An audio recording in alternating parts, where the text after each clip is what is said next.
150 doza gjaku për qendrën e transfuzionit të gjakut janë dhuruar nga stafi i ICK-s për fundvit, si një obligim human, siç theksojnë ata.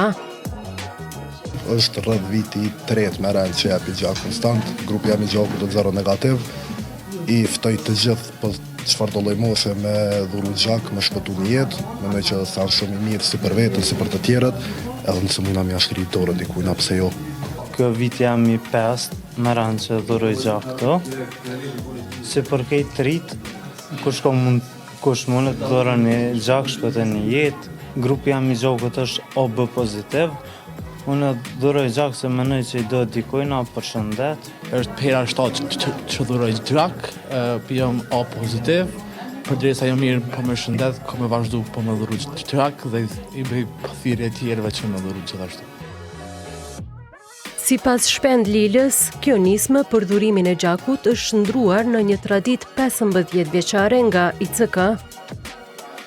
Aksionet për dhurim gjakut janë të rregullta në ICK, organizojmë çdo 4 muaj, për shkak se i presim gratë, vajzat, të cilat duhet me dhuru çdo 4 muaj, ndërsa meshkuj çdo 3 muaj, po na i presim ato që mbledhemi bëhemi bashkë. Kjo është, jemi hinë vitin e 15, me aksionet të rregullta, e kemi një rekord diko 115 doza për një ditë, që nuk kemi mujt me te kalu vetës asnjëherë. Megjithatë, kemi ndiku shumë në krijimin e kulturës dhurimit gjakut në Kosovë dhe brenda komunitetit tonë. Këtë vit e kemi bu në prag të festave të fund vitit, edhe qëllimisht e kemi dhonë baba Dimri dhuron gjak, për shkak se ne besojmë që për dikon që ka nevojë, dhurata më e çmuar në festat e fundvitit mund të koni dozë gjak.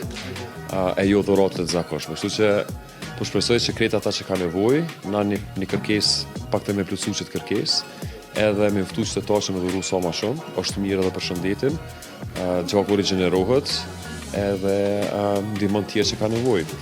Domthonë dije që një dozë gjak e një personi të rritur mund të shpëtu deri në 3 fushët posa lindura, kështu edhe pse do sasi e vogël, krym punë për bebat e vogla. Dhurimi i dozave të gjakut është i domosdoshëm, sipas doktoreshës Sadie Haklaj nga Qendra e Transfuzionit të Gjakut. Ajo bën thirrje që të rritet edhe më shumë numri i dhuruesve në mungesë të dozave të gjakut. Kemi edhe një bashkëpunim të mirë mes të transfuzionit, pra qendrës kombëtare të transfuzionit të gjakut dhe institucioneve publiko-private, domethënë të ndryshme. Gjë që domethënë janë një krah i fortë dhe mbështetës për neve, të gjitha institucionet të cilat na përkrojnë pra në këtë drejtim. Duke pas parasysh domethënë kërkesat shumë të rrituna, sidomos viteve të fundit, marr parasysh edhe klinikat private që domethënë shpenzojnë shumë gjak, pra dozat të gjakut, atëherë dhe nevojat gjithsesi janë të rritura dhe nganjëherë domethënë kemi dhe një disbalancë domethënë mes të nevojave të kërkesave dhe asaj çka ne mund të ofrojmë, pavarësisht se kemi edhe institucione që mbështesin domethënë transfuzioni i gjakut, por prap kërkesat mbeten më të mëdha.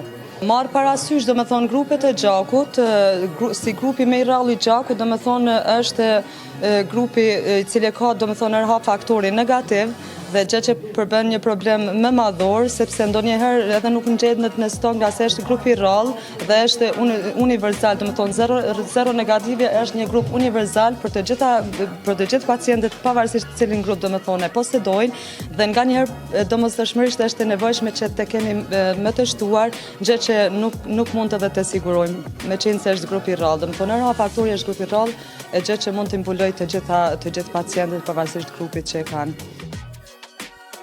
Sipas profesionistëve shëndetësor, dhurimi i gjakut është një akt jetik e që për shumë pacient është shpresë për jetë.